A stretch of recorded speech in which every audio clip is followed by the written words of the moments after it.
भगवान के अवतार वेद व्यास जी की चर्चा हो रही थी और आप लोगों ने उनके महाभारत लिखने की इस उत्सुकता को भली भांति समझा, उसकी कथा को समझा और महाभारत लिखने के पीछे क्या उद्देश्य था यह भी समझा और श्रीमद् भागवत जी की ग्रंथ की रचना करने का किसने प्रस्ताव दिया ये भी आप लोगों ने भली भांति समझा। तो हम लोग इसके आगे की कथा प्रारंभ करते हैं।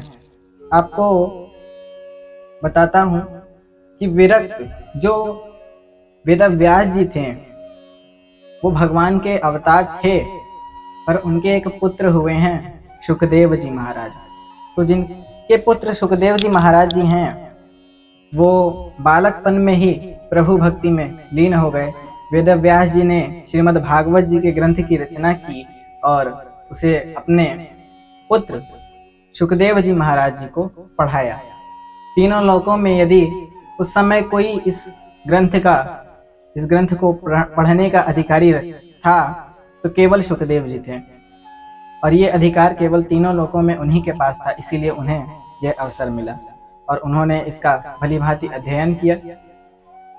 तब जाके उनके हृदय में विरक्त की भावना उत्पन्न हुई।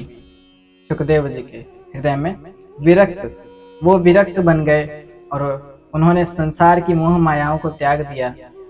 तो जब अभी वे उनका उपनयन संस्कार भी नहीं हुआ था कि वो अपने घर को छोड़कर जाने लगे, सुखदेव जी पिताजी ने अर्थात वेदव्यास जी ने रोका, उनके पीछे दौड़ते हुए चले गए। बेटा बेटा पुकारते हुए दौड़ रहे हैं और सुखदेव जी चले जा रहे हैं। कुछ स्त्रियां वहां थी तो उन्होंने देखा कि कुछ स्त्रियां जल में स्नान कर रही थी, तो सुखदेव जी को देखकर उन्होंने अपने वस्त्र नहीं समेटे और जैसे ही वेदव्यास जी उस स्थान से गुजरे, उस स्थान से गए, तो उन स्त्रियों ने अपने शरीर को तुरंत अपने वस्त्रों से ढक लिया।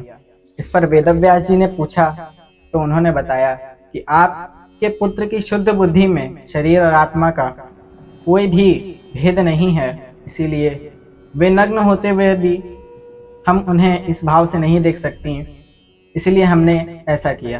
और आपकी बुद्धि में अभी तक हमारा ये भेद बना हुआ है, स्त्री पुरुष का भेद बना हुआ है, जबकि वो मनुष्य को केवल एक समान समझते हैं। तो सुखदेव जी महाराज ऐसे हैं। जब वे चले गए तो वृक्षों के बीच से आवाज आई कि ऐसे सुखदेव जी को, ऐसे भगवान सुखदेव जी को जो विरक्त हैं, जो प्रभु भक्ति में बहुत बचपन से ही लीन हैं, जो सदा सबके कल्याण की सोचते हैं, ऐसे सुखदेव जी को हमारा प्रणाम है। तो ये सुखदेव जी की गाथा है। वे बचपन में ही अपना घर छोड़कर विरक्त भाव से प्रभु का स्मरण करते हुए, भगवान श्री कृष्ण का स्मरण करते हुए चले गए, जबकि वे निर्गुण प्रेमी थे, निर्गुण परमात्मा की उपासना करते थे। फिर भी श्रीमद् भागवत जी के पढ़ाई के बाद उनके हृदय को बलात् प्रभु की लीलाओं ने हर लिया। ऐसा लगता था कि जिसे जीतने वाला कोई नहीं, उसे प्रभु की लीलाओं ने जीत लिया है। तो सुखदेव जी महाराज चल दिए। जब चले तो कुरुजांगल देश में पहुंचे। कुछ ऋषियों ने पूछा कि सुखदेव जी कुरुजांगल देश में तो पागल, गूंगे तथा जड़ के समान विचरते होंगे, नगरवासियों ने उन्हें कैसे पहचाना होगा। तो ये कथा उनके विषय में आती है, सुखदेव जी के बारे में। वेदव्यास जी हर चतुर्युग के द्वापर युग में आते हैं। वेदव्यास रूप में भगवान का अवतार होता है हर चतुर्युग के द्वापर युग में। और ये कौन सा कल्प चल रहा है? यह श्वेत वराह कल्प चल रहा है। यह पहला, यह जो कल्प चल रहा है, जिस कल्प में अभी हम लोग हैं, इस कल्प का नाम है श्वेत वराह कल्प। और यह युग कलयुग चल रहा है। 4 युग होते हैं और एक कल्प। एक कल्प ब्रह्मा जी का एक दिन होता है। कल्पांत माने रात्रि अर्थात प्रलय, कल्पांत मतलब प्रलय, उस समय प्रभु को नींद आ जाती है, सारी सृष्टि को अपने अंदर समेट के सो जाते हैं। उस समय पूरी पृथ्वी जलमग्न हो जाती है, केवल जल ही जल दिखता है। तो ये प्रलय की रात्रि है। और फिर जब सुखदेव जी चल दिए तो वेद व्यास जी जब हर द्वापर युग में प्रकट होते हैं और वेदों का विभाग करते रहते हैं। वेद बहुत बड़े हैं, वेदों को पढ़ना, वेदों को समझना अत्यंत कठिन है, और वेद व्यास जी ये कार्य करते हैं कि उसे साधारण मनुष्यों के समझने योग्य बनाते हैं, उसका विभाजन करके, कुछ ग्रंथों का विभाजन करके वेदों का सार, समझ लीजिए कि पूरा सार वेदों का श्रीमद् भागवत नामक ग्रंथ ही है, जिन्होंने वेद व्यास जी ने इसकी रचना की है, और बड़ा ही उत्तम ग्रंथ है। तो इसकी कथा बहुत अद्भुत है। एक बार क्या हुआ कि राजा परीक्षित जी पांडु पुत्रों के जो वंशज थे, उत्तरा के पुत्र राजा परीक्षित जी उत्तरा के पुत्र हुए, और वे एक बहुत पराक्रमी राजा बने, और राजा होने के साथ साथ ही वे बड़े धर्मिष्ठ राजा थे। जबकि उन्होंने कई घमंडी राजाओं का मान खंडित किया था, कई घमंडी राजाओं का मान मर्दन किया था, और वे राजा परीक्षित के नाम से विख्यात हुए। तो जब एक बार कलयुग आने ही वाला था, उनके देश में एक बार कलयुग प्रवेश कर गया। जब वे जंगल में शिकार खेल रहे थे तो उन्हें बड़ी जोर की प्यास लगी, और वे पानी ढूंढते हुए इधर उधर घूम रहे थे कि सामने कलयुग आ गया। कलयुग को देखकर राजा परीक्षित जी बड़े क्रोधित हुए। उन्होंने तत्काल उसे मारने के लिए अपना खड्ग उठा लिया, अपना तलवार उठा लिया। पर कलयुग ने प्रार्थना की, तो जिससे कलयुग को अभय दिया, और परीक्षित जी ने कहा कि तुम हमारे देश में नहीं रह सकते, क्योंकि तुम गलत हो, तुम्हारे अंदर तुम ऐसा कार्य सबसे करवा देते हो कि सबकी सदगति होते होते रुक जाती है। तो परीक्षित जी ने कहा कि तुम हमारे राज्य में, इस धर्मात्मा के राज्य में तो कतई नहीं रह सकते, तो तुम जाओ, यहाँ से निकल जाओ। परीक्षित जी के ऐसा कहने पर कलयुग ने पूछा कि भगवान ऐसा ना करिए, मेरा कोई नहीं है, आखिरकार मैं जाऊं तो कहाँ जाऊं, मेरे सिर पे छत नहीं है, मुझे रहने के लिए कोई स्थान दे दीजिए। तो परीक्षित जी ने उसे 4 कमरे बनवाए, द्यूतम पानम अन्य 4 कमरे बनवाए। तो जब कलयुग ने देखा कि ऊपर उनके स्वर्ण का मुकुट रखा हुआ है, तो जैसे ही परीक्षित जी ने कहा कि तुम सोने में वास करोगे, क्योंकि जहाँ सोना होता है वहाँ लोभ होता है, वहाँ मोह होता है, वहाँ कलयुग का प्रवेश होता है। जहाँ सोना होता है, सोने में 2 लोग वास करते हैं, सोने में भगवान श्री कृष्ण भी वास करते हैं, और सोने में कलयुग भी वास करता है। तो आपकी इच्छा, आप यदि कृष्ण भगवान को जगाना चाहते हैं तो उन्हें जागृत करिए, अन्यथा कलयुग तो जागेगा ही जागेगा। तो जब परीक्षित जी ने ऐसा कहा कि जाओ तुम स्वर्ण में वास करना, तो कलयुग ने तत्काल उनके स्वर्ण के मुकुट में जाकर बैठ गया ऊपर।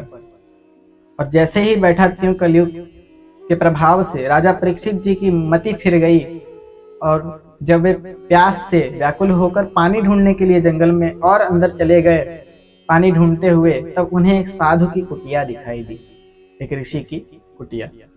वे साधु ध्यान मग्न थे, बड़े ही ध्यान मग्न थे। तो परीक्षित जी ने पुकारा, साधु जी हमें जल चाहिए, हमें प्यास लगी है, थोड़ा सा जल दे दो। तो साधु ने आंखें नहीं खोली, ध्यान मग्न थे।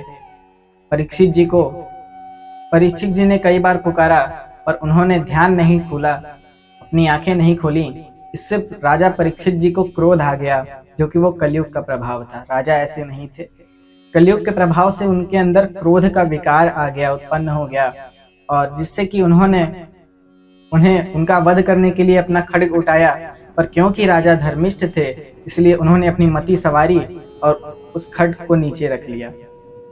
धर्मिष्ठ राजा थे, तो कलयुग को भी उन्होंने एक बार जरूर पराजित किया था। जिसे कि आज लोग कह सकते हैं कि कलयुग को कोई हरा नहीं सकता, क्योंकि कलयुग का वास सबके अंदर होता है। और आज के समय में तो है ही, लेकिन राजा परीक्षित जी इतने धर्मिष्ठ व्यक्ति थे, इतने धर्मिष्ठ राजा थे कि उन्होंने कलयुग को भी एक बार ही सही पर पराजित किया। अब बदला तो उन्हें लेना था, तो उन्होंने फिर से कलयुग का जब प्रभाव हुआ तो कलयुग ने इस बार पूरी ताकत लगा दी। जब उनके मस्तिष्क में ये बुरे विकार आने लगे तो उन्होंने मरा हुआ सांप ऋषि के बगल में देखा और उसे अपनी तीर से उठा के ऋषि के गले में डाल दिया, मरा हुआ सांप। और यह बात जब उनके पुत्र, उस साधु के पुत्र, बड़े ही तपस्वी, बड़े ही तेजस्वी बालक थे, मुनिवर श्रृंगी, तो जब उन्होंने सुना, यह समाचार सुना अपने मित्रों से कि तुम्हारे राजा, तुम्हारे पिताजी के गले में किसी ने मरा हुआ सर्प डालकर उनका अपमान किया है, तो उन्हें बड़ा क्रोध आया। उस समय वे जल में स्नान कर रहे थे, तो उन्होंने जल को ही हाथ में लेकर तुरंत राजा परीक्षित को श्राप दे दिया कि जाओ, जिस तक्षक नाग को उसने मेरे पिता के गले में लपेटकर उनका अनादर किया है, उसी तक्षक नाग के आज से 7वें दिन के बाद काटने पर उनकी मृत्यु हो जाएगी। आज से 7वें दिन राजा की मृत्यु हो जाएगी, उसी तक्षक नाग के काटने पर, डस लेने पर। ऐसा उन्हें श्राप दे दिया और परीक्षित जी को तो ये पता भी नहीं था। तो जब राजा श्रृंगी, राजा चले गए, जब राजन के जाने के बाद ऋषि श्रृंगी वहां पर आए और अपने पिता की ये हालत देखी तो पिता का ध्यान टूटा और उन्होंने अपने गले से सर्प उतार कर भूमि पर रखा और श्रृंगी जी ने बताया कि मैंने श्राप दे दिया है राजन को। तो ऋषि बड़े रुष्ट हुए कि बालक, तुमने बिना कुछ जाने ही, बिना कुछ सोचे समझे उन्हें श्राप दे दिया, जानते नहीं कि वो कितने धर्मिष्ठ राजा थे। अरे उनके बिना तो पृथ्वी नहीं रह जाएगी, पाताल हो जाएगा, नर्क हो जाएगा। तो ऐसे धर्मिष्ठ राजा को तुमने अकारण ही श्राप दे दिया, वो तो निर्दोष थे, जबकि वो कलयुग का प्रभाव था। तो अब श्राप तो दे दिया गया है, विफल तो हो नहीं सकता। तो श्रृंगी जी महाराज तुरंत चले गए परीक्षित जी के घर। जब मुनिवर आए तो परीक्षित जी ने अपना जब सोने का मुकुट उतारा, तब उन्हें ध्यान आया कि उन्होंने कितना बड़ा अपराध कर दिया है कलयुग के प्रभाव से। तो एक सैनिक तुरंत अंदर जाकर बोला कि महाराज, मुनिवर श्रृंगी आए हैं।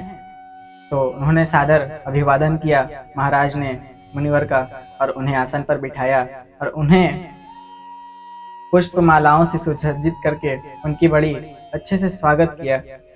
तो उन्होंने बताया, श्रृंगी जी महाराज ने बताया कि आपकी मृत्यु आज से 7वें दिन के लिए निश्चित हो चुकी है।